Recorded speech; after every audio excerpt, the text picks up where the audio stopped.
रात के 12 बज रहे थे, उसका फोन आया। हेलो, किसी ने फुसफुसाहट भरे लफ्जों में कहा। हाँ बोलो, उसने भी होले से कहा। सब तैयारी हो गई क्या? सुबह 4 बजे की बस है। मैंने अपने कपड़ों का बैग तो पैक कर लिया है, पैसे और गहने लेने हैं। अपने सब डॉक्यूमेंट भी ले लेना।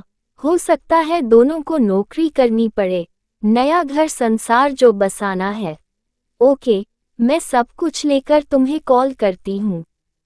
उसने सबसे पहले माँ की अलमारी खोली और उसमें से गहनों का डिब्बा निकाला, अपने लिए बनवाया गया मंगलसूत्र बैग में डाला, अंगूठी और झुमके पहन लिए। चूड़ियों का डिब्बा उठाकर बैग में डाल रही थी कि माँ की तस्वीर नीचे गिर पड़ी। उसे याद आया, माँ की बरसों की इच्छा थी सोने का चूड़ा पहनने की, मगर जब पापा का एरियर मिला था तो जो चूड़ा बनवाया गया वो माँ ने ये कहकर उसके लिए संभाल कर रख दिया था कि जब बिट्टू इंजीनियरिंग करके नौकरी लग जाएगा तब खूब सारे बनवा लूंगी, अभी तो तेरी शादी के लिए रख लेती हूँ। मेरी लाडो कितनी सुंदर लगेगी इसमें।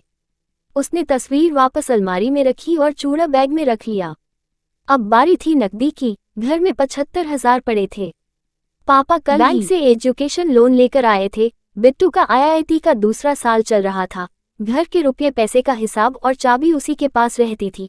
पापा हमेशा कहते हैं, जब ये पैदा हुई उससे पहले मैं स्टेशन पर कुली का काम करता था। जैसे ही ये पैदा हुई मेरी सरकारी नौकरी लग गई। यही मेरे भाग्य की देवी है, मेरी लाडो बेटी। उसने अपने सभी डॉक्यूमेंट बैग में रख लिए। अब उसे चेक करना था कि घर में जाग तो नहीं है, सब सो तो रहे हैं ना।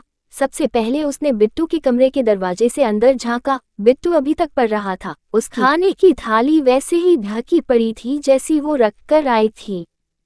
अगले कमरे में झांका, माँ गहरी नींद सोई थी दवा लेकर।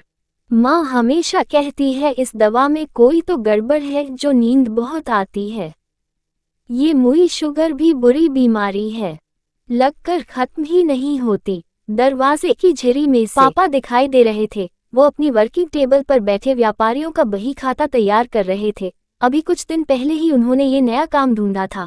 पापा कहते हैं कॉमर्स पढ़ा हूँ, बही खाते भूलने लगा था, चलो इससे भूलूंगा भी नहीं और एक्स्ट्रा इनकम भी हो जाएगी। सब अपने काम में व्यस्त थे। वो अपने कमरे में आए और उसे फोन लगाया। सब रास्ते साफ हैं, सब अपने काम में लगे हैं। मैं चुपचाप घर से बाहर निकलूंगी, उससे पहले फोन करके बता दूंगी।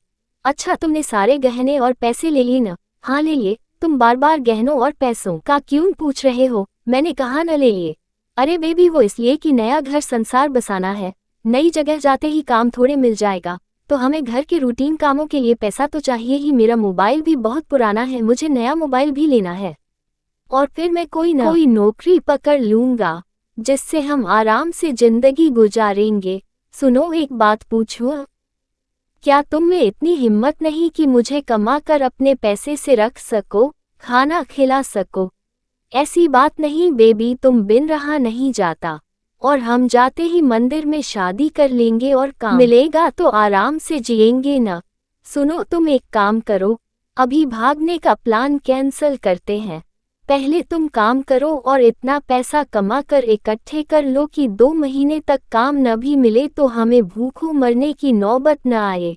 जैसे ही तुम पैसा इकट्ठा कर लोगे हम भाग चलेंगे, तब तक इंतजार करो।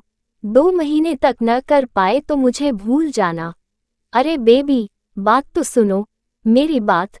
लड़की ने फोन काट दिया। वो अपने पिता के कमरे में झांक आए। वो अभी भी बही खाता कर रहे थे। उसने दरवाजा खटखटाया। क्या बात है लाडो, सोई नहीं तुम? पापा, एक बात कहनी है। कहो लाडो। पापा, जब तक बिट्टू की पढ़ाई पूरी न हो मैं नौकरी करना चाहती हूँ। मेरी पढ़ाई पूरी हो चुकी है, घर में बेकार बैठने से क्या फायदा, घर में 2 रुपये जुड़ेंगे ही। उसकी बात सुनकर पापा ने लाडो के सर पर स्नेह से हाथ फिरा दिया।